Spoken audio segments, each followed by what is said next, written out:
വിശദമായ വാർത്തകളിലേക്ക്. ഓപ്പറേഷൻ സിന്ദൂർ പൂക്കളം കൊല്ലം ശാസ്താംകോട്ട മുതുപ്പിലക്കാട് പാർത്ഥസാരഥി ക്ഷേത്രത്തിൽ കേന്ദ്രമന്ത്രി സുരേഷ് ഗോപി ഇന്ന് സന്ദർശനം നടത്തും. വിഷയത്തിൽ ശക്തമായ പ്രതിഷേധം കൂടി അലയടിക്കുന്ന സാഹചര്യമുണ്ട്. അത്തപ്പൂക്കളമിട്ട സൈനികർക്കെതിരെ കേസെടുത്തതിൽ പ്രതിഷേധിച്ച് നാളെ ശാസ്താംകോട്ട പോലീസ് സ്റ്റേഷനിലേക്ക് BJP മാർച്ചും നടത്തും. കൂടുതൽ വിവരങ്ങളുമായി കൊല്ലത്ത് നിന്നും M മനോജ് ചേർന്നുണ്ട്. മനോജ്, കേന്ദ്രമന്ത്രി എപ്പോഴാകും എത്തിച്ചേരുക? അല്പസമയത്തിനകം തന്നെ കേന്ദ്രമന്ത്രി സുരേഷ് ഗോപി ഈ ക്ഷേത്രത്തിലേക്ക് എത്തിച്ചേരും. ഞാനിപ്പോൾ നിൽക്കുന്നത് മുതുപിലാക്കാട് ശ്രീ പാർത്ഥസാരഥി ക്ഷേത്രത്തിന് മുന്നിലാണ്.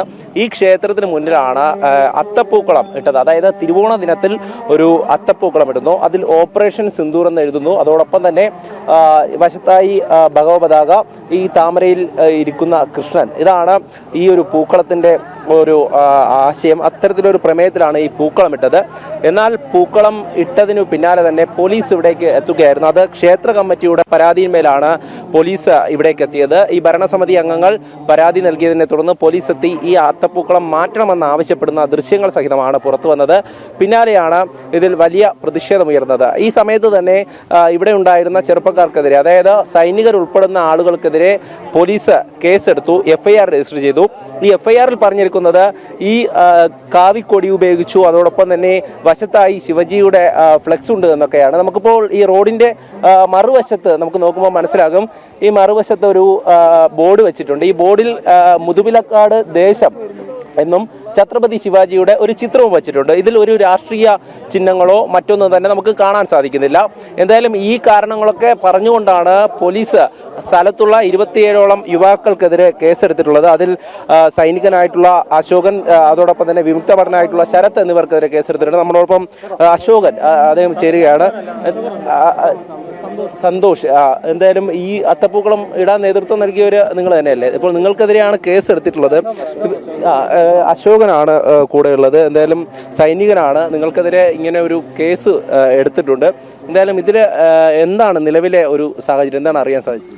അല്ല, ഈ കേരളത്തിൽ ആദ്യമായിട്ടാണ് അത്തപ്പൂക്കളം ഇടുന്നതിന് കേസെടുക്കാന്നുള്ളത്. ഇതിനകത്ത് ഈ പൂക്കളത്തിനകത്ത് എന്ത് കലാപം ഉണ്ടാക്കുന്ന രീതിയിലാണ് ചെയ്തേക്കുന്നത്.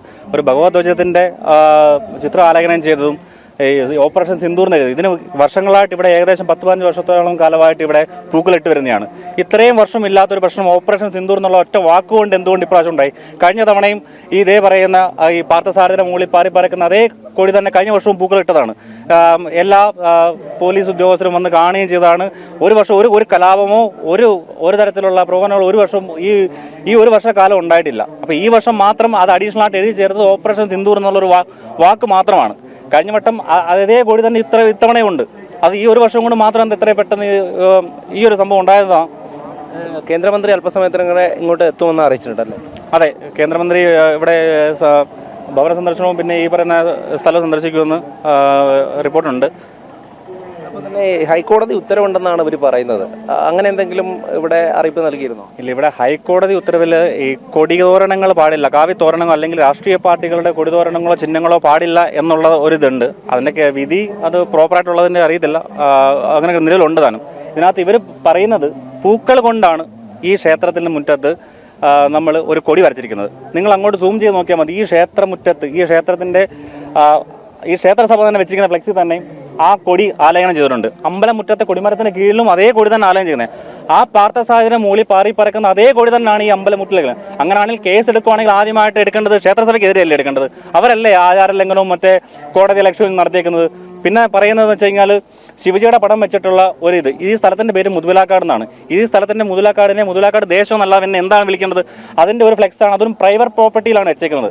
അതും റോഡിലല്ല, പ്രൈവറ്റ് പ്രോപ്പർട്ടിയിൽ വെച്ചത്. അതൊരു ശിവജിയുടെ പടം. അതിനകത്ത് ഒരിക്കലും RSS എന്നോ BJP എന്നോ മറ്റ് രാഷ്ട്രീയ പാർട്ടികളുടെ ഒരു തരത്തിലുള്ള ആലേഖനം എങ്ങും ചെയ്തിട്ടില്ല. ഇതിനകത്ത് എന്ത് ഇതാണ്? ഇതിനകത്ത് ഈ ഇത്രയും സംഭവങ്ങളുണ്ടാണ് ഇതിനകത്ത് കലാപം ഉണ്ടാക്കാൻ ശ്രമിച്ചത്. ഇതിനകത്ത് എന്ത് ഇതാണ് ഉണ്ടായത്? ഇന്ന് ഈ നിമിഷം വരെയും ഒരു ബോംബെയറോ അല്ലെങ്കിൽ തമ്മിത്തല്ലോ അല്ലെങ്കിൽ യാതൊരു പ്രക്ഷോഭങ്ങളൊന്നും ഉണ്ടായിട്ടില്ല.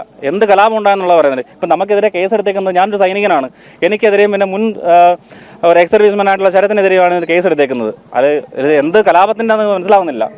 തീർച്ചയായും അവരൊക്കെ പറയുന്നതനുസരിച്ച് ഒരു രാഷ്ട്രീയ പാർട്ടിയുടെയും ചിഹ്നങ്ങളോ അല്ലെങ്കിൽ കൊടിതോരണങ്ങളോ ഒന്നും ഉപയോഗിച്ചിട്ടില്ല. പൂക്കൾ കൊണ്ട് അത്തപ്പൂക്കളം ഒരുക്കി. അതോടൊപ്പം തന്നെ ഈ ഒരു പ്രൈവറ്റ് പ്രോപ്പർട്ടിയിലാണ് ആ ഒരു ബോർഡ് ഇരിക്കുന്നത്.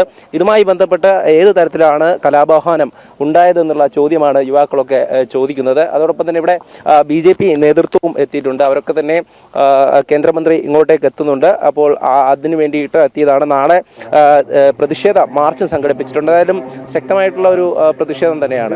തീർച്ചയായിട്ടും. കാരണം ഇതെന്ന് പറഞ്ഞാൽ ഒരു പൂക്കളം ഇട്ടതിന്റെ പേരിൽ ചരിത്രത്തിൽ ആദ്യമായിട്ടൊരു കേസെടുത്തിരിക്കുക. അതായത് ഒരു സൈനികൻ ഉൾപ്പെടെയുള്ള ഇവിടുത്തെ നാട്ടുകാരുടെ പേരെയാണ് കേസെടുക്കുന്നത്. 25ഓളം പ്രവർത്തകരുടെ പേരിലാണ് കേസെടുത്തിരിക്കുന്നത്. ഇവിടുത്തെ പഠിക്കുന്ന കുട്ടികൾ, ഉദ്യോഗസ്ഥരായിട്ടുള്ളവർ, അങ്ങനെയുള്ള നാട്ടുകാരായിട്ടുള്ള 25 പേരുടെ പേരിൽ കേസെടുക്കുമ്പോൾ സ്വാഭാവികമായിട്ടും അതിനെതിരെ ശക്തമായ പ്രക്ഷോഭം ഉണ്ടായതുകൊണ്ടേയാണ്. കാര്യം ഓപ്പറേഷൻ സിന്ദൂർ എന്ന് പറഞ്ഞാൽ ഇത്രയേറെ പ്രശ്നം ഉണ്ടാകാനുള്ള കാരണം എന്താണ്? ഇവർക്ക് എന്താണ് അലർജി ഉണ്ടാകാനുള്ള കാരണം? ഇന്ന് അവർ തകടം മറിയുന്ന ഒരു കാഴ്ചയാണ് കാണാൻ സാധിക്കുന്നത്. കാര്യം കൃത്യമായിട്ട് പോലീസുകാരൻ പറയുന്നുണ്ട്, അതിനകത്ത് ഓപ്പറേഷൻ സിന്ദൂർ എന്നുള്ളത് നിങ്ങൾ മായ്ച്ചിട്ട് വരാൻ പറയുന്ന ഒരു കാഴ്ച നമ്മുടെ കയ്യിൽ അതിൻ്റെ വീഡിയോ ഉൾപ്പെടെ ഉണ്ട്, നമ്മുടെ കയ്യിലുണ്ടത്. ഇപ്പോൾ അത് തകടം പറഞ്ഞിട്ട് ഇവിടെ ചുറ്റുവട്ടത്തൊക്കെ കൊടിതോരണങ്ങൾ കെട്ടി എന്നാണ് ഇപ്പോൾ എടുത്തിയ കേസിനകത്ത് FIR എന്ന് പറയുന്നത്. ഹൈക്കോടതി ഓർഡർ ഉണ്ടെന്നാണ് പറയുന്നത്. കോടതി ഓർഡർ നിലവിലില്ലെന്നാണ് ഞങ്ങൾക്ക് മനസ്സിലാക്കാൻ സാധിച്ചത്. അങ്ങനെ എന്തെങ്കിലും ഓർഡർ ഉണ്ടെങ്കിൽ അവർ തരട്ടെ. ഇവിടെ നേരത്തെ അവരൊരു ബോർഡ് സ്ഥാപിച്ചിരുന്നു. അതിനകത്ത് അവരൊരു ഹൈക്കോടതി ഉത്തരവ് പ്രദർശിപ്പിച്ചിരുന്നു. ഇങ്ങനെ ഒരു ഉത്തരവുണ്ട് എന്ന് പറഞ്ഞിട്ട് അതിൻ്റെ നമ്പരൊക്കെ വെച്ചിട്ട് പ്രദർശിപ്പിച്ചപ്പോൾ നമ്മളത് ചെക്ക് ചെയ്ത് നോക്കിയപ്പോൾ 2021 തന്നെ ആ കേസ് കളഞ്ഞിട്ടുള്ളതാണ്. ആ കേസ് ഹൈക്കോടതി കളഞ്ഞിട്ടുള്ള കേസാണ്. അതാണ് വീണ്ടും അത് വെച്ചിട്ടാണ് അവർ പറയുന്നത് ഹൈക്കോടതിയിൽ നിലവിൽ കേസുണ്ട്. അപ്പോൾ ഇതിനെക്കുറിച്ച് യാതൊരു ധാരണയുമില്ലാത്ത പോലീസുകാരാണ്. അവർക്ക് ഇതൊന്നും അല്ല വിഷയം. ഇവിടുത്തെ ചില ദേശവിരുദ്ധരായിട്ടുള്ള ചില കമ്മ്യൂണിസ്റ്റുകാരുണ്ട്. അവർ പറയുന്ന കേൾക്കുന്ന, അല്ലെങ്കിൽ അവർക്ക് പലതും കാല് പിടിക്കുന്ന അല്ലെങ്കിൽ ആസനം നക്കി കൊടുക്കുന്ന തരത്തിലുള്ള ചില പോലീസുകാരുണ്ട്. അവരാണ് ഈ പ്രശ്നങ്ങൾ ഉണ്ടാക്കിയത്. അല്ലെങ്കിൽ ഒരു പൂക്കളം ഇട്ടതിന്റെ പേരിൽ ഇങ്ങനെ ഒരു കേസെടുക്കേണ്ട യാതൊരു കാരണവുമില്ല. സൗമ്യമായി പരിഹരിക്കാവുന്ന പ്രശ്നം മാത്രമേ ഉണ്ടായിരുന്നുള്ളൂ അല്ലേ? ഇത് യഥാർത്ഥത്തിൽ ഇവിടുത്തെ ഈ ഒരു ഇടതുപക്ഷത്തിൻ്റെ ഒരു ഹിന്ദുക്കളോട് കാണിക്കുന്ന ഒരു വലിയ ക്രൂരതയാണ്. കാലാകാലങ്ങളിൽ ഇത്തരത്തിൽ അവിടെ ഭാരതീയമായ ഈ സംസ്കാരത്തെ മുഴുവനും എവിടെയൊക്കെ തകർക്കാൻ പറ്റുമോ അതെല്ലാം തകർക്കുക എന്നുള്ള ഒരൊറ്റ ലക്ഷ്യം മാത്രം. അതാണ് നമ്മുടെ ഈ മുതുവിലക്കാട് ഈ ക്ഷേത്രത്തിൽ കാണുന്നത്. അവിടെ യാതൊരു കാര്യവും ഇല്ല ഇതിനകത്ത്. നമ്മുടെ ഭഗവാന്റെ മുന്നിലും ഭഗവാന്റെ ഈ ധ്വജത്തിൻ്റെ മുന്നിലിരിക്കുന്ന കൊടിക്കൂറയാണ് ഇവിടെ വെച്ചിരിക്കുന്നത്. അത് മാറ്റണമെന്ന് പറഞ്ഞു കഴിഞ്ഞാൽ ഈ മാർക്സിസ്റ്റ് പാർട്ടിയുടെ ആൾക്കാരാണ് ഇതിനകത്ത് ഇപ്പോൾ ക്ഷേത്രങ്ങൾ പിടിച്ചെടുക്കുക, അതിലൂടെ ഹൈന്ദവീയമായ കാര്യങ്ങൾ ഇല്ലാതാക്കുക എന്നുള്ളതാണ് ഒറ്റ ലക്ഷ്യമാണ് ഇതിനകത്തുള്ളത്. തീർച്ചയായും അത് തന്നെയാണ് അവർ പറയുന്നത്. ഏതൊരു ക്ഷേത്രത്തിലായാലും കാവി ധ്വജം എന്നുള്ളത്, അത് ശ്രീകൃഷ്ണന്റെ ആ രഥത്തിന് മുകളിൽ പാറിപ്പറക്കുന്ന ഒരു ഭഗവ പതാക, അത് വരച്ചതിൽ എന്ത് തരത്തിലുള്ള കലാപാഹ്വാനമാണ് ഉണ്ടായത് എന്നുള്ള ചോദ്യം ഉയരുന്നുണ്ട്. അതോടൊപ്പം തന്നെ ക്ഷേത്രങ്ങളിലുള്ള കടന്നുകയറ്റങ്ങൾ അവർ സൂചിപ്പിക്കുകയാണ്. ഇന്ന് ദേവസ്വം ബോർഡ് ക്ഷേത്രങ്ങൾ പോലെ തന്നെ മറ്റു പല ട്രസ്റ്റുകളിലേക്കും ഇത്തരത്തിൽ രാഷ്ട്രീയ സ്വാധീനം ഉപയോഗിച്ചുകൊണ്ട് കടന്നു കയറി അവിടെ മറ്റ് പരിഷ്കാരങ്ങളൊക്കെ കൊണ്ടുവരുവാൻ ശ്രമിക്കുന്നുണ്ട്. അത്തരത്തിലൊരു ശ്രമം ഇവിടെയും നടക്കുന്നു എന്നുള്ളതാണ് ഇവരൊക്കെ മനോജ്, അത് തന്നെയാണ് ദേശസ്നേഹത്തിന്റെ പൂക്കളത്തിൽ എന്താണ് കുഴപ്പം, ആർക്കാണ് കുഴപ്പം എന്നൊരു ചോദ്യം തന്നെയാണ് ഉണ്ടാകുന്നത്. പ്രതിഷേധം ശക്തമാവുകയാണ്. കേന്ദ്രമന്ത്രി സുരേഷ് ഗോപി അല്പസമയത്തിനകം ഈ ഒരു സ്ഥലം സന്ദർശിക്കും. മനോജാണ് വിശദമായ വിവരങ്ങൾ നൽകിയത്.